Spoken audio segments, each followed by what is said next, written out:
The story of Goliath, brother. Most people know the story of David and Goliath, the young shepherd who defeated the giant with just a sling and a stone.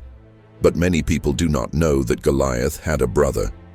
The Bible tells us that after Goliath was killed, other giants from Gath continued to fight against Israel. One of them was Goliath's brother, a man named Lahmi. Who Lahmi was, why giants kept appearing, what this teaches us spiritually. The background of the giant from Gath, Goliath, was from Gath, one of the 5 major Philistine cities. He was massive in size, trained as a warrior from his youth, and terrified the army of Israel. For 40 days he mocked Israel and challenged them. Then a young shepherd boy named David stepped forward, not with armor, not with a sword, but with faith in God. David declared, "The battle is the Lord's." And with one stone, the giant fell. But the story of giants did not end there. The family of giants, the Bible tells us that Goliath was not the only giant. He was part of a family or group of unusually large warriors from Gath. In 1 Chronicles 20:5 we read that Lahmi, the brother of Goliath, also fought against Israel. These giants were descendants of a group often associated with the Rephaim, known for their great size and strength. This shows us something important. Even after one giant falls, others may rise. Victory in one season does not mean there will never be another battle. Who killed Lahmi?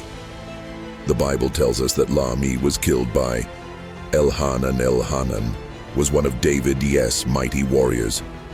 This is powerful. David killed Goliath, but David's men later killed Goliath's brother. What does this teach us? David didn't just defeat giants, he raised giant slayers. His faith influenced others. A confusing verse explained in Samuel 21:19, the wording can make it sound like Elhanan killed Goliath.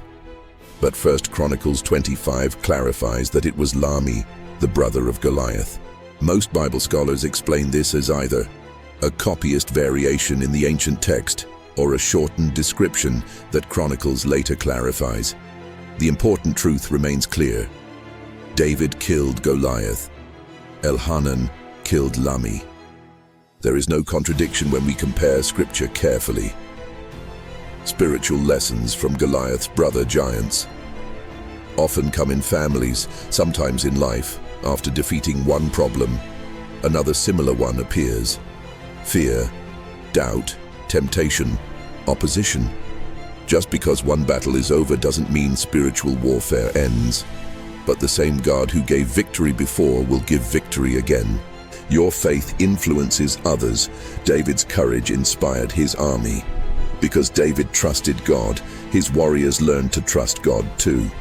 When Elhanan faced Lahmi, he did not run. Why? Because he had seen what God could do. Your faith can raise up other believers who are bold. You don't have to fight every battle alone. David killed the first giant, but later others fought.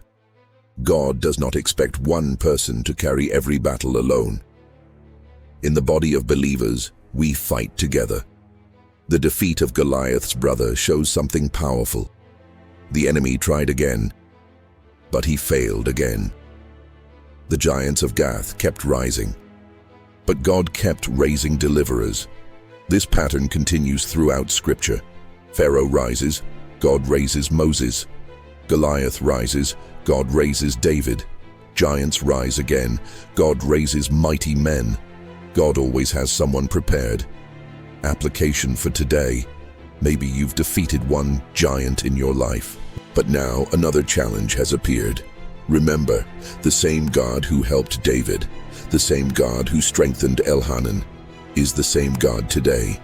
Victory is not just for one moment. It can become a legacy.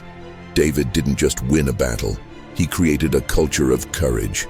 Conclusion: Goliath's brother, Lahmi, reminds us that battles may return, giants may appear again, but God's power does not decrease.